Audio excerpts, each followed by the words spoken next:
Hello, welcome to Hank's Precision Gun Parts, and today what we're going to show you is a new Picatinny rail that I have built for the CVA line of rifles. We actually designed this to fit on the CVA Scout, but it will fit many other CVA rifles. So we're going to go over those, or some of those, here shortly. But I just want to show you the Picatinny rail that we made, and I made this out of, I guess, what we would call a necessity. I've had several of my customers call me and ask me if I would make a rail that was longer so they could move their scope farther forward, get a little more eye relief, and to make a rail that was stronger than the factory rail. This factory rail is pretty weak. It's made out of a piece of pot metal that's been painted. And if you have one of these guns and you look at your rail, you can see one side of the rail's nice and sharp. The other side of the rail is rounded off where they just extruded this through an extrusion die of some kind.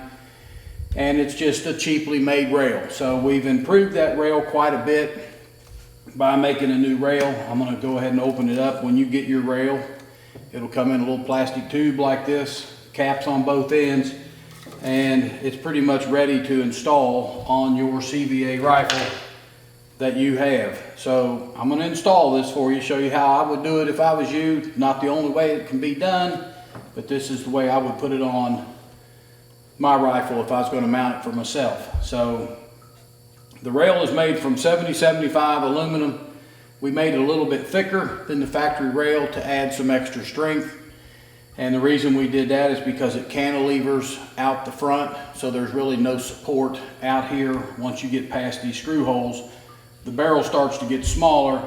There's no way we could maintain that taper on the Picatinny rail, so we just made it straight, and we just have to live with it. We made it the best we could. It is far superior than the factory rail. So I'm going to bring you in here, and we're going to mount this new rail onto this rifle, and I'm going to show you how I would do that if I was you. So your gun's going to come to you with the rail already on it. We're going to take the factory rail off.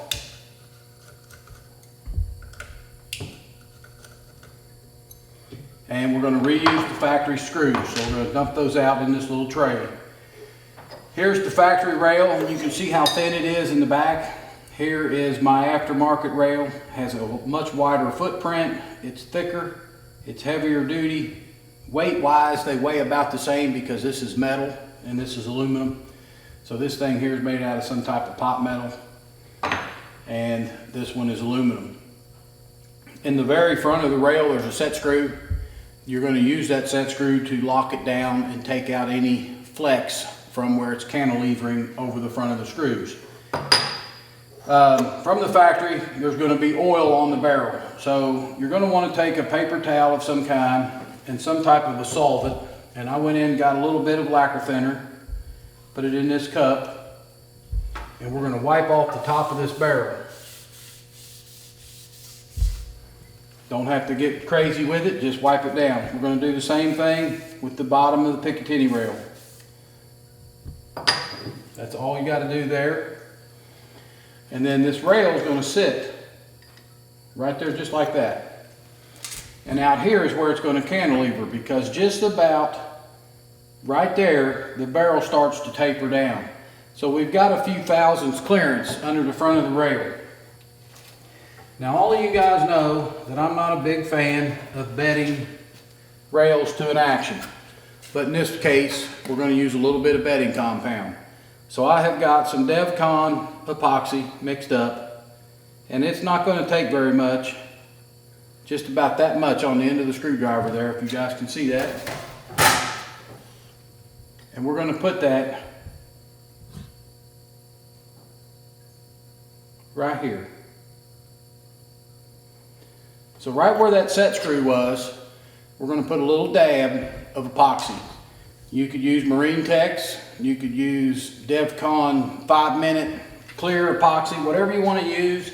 We're just putting that there, not to glue it to the barrel, but just to take up that gap that's going to be in there, but we cannot eliminate that gap completely. So I want to line up my screw holes, and I'm going to lay that right back on here. We're going to take our factory screws, and I'm going to start with this back screw first. And I'm going to put that in just until it stops. Come to the next one. Do the same there.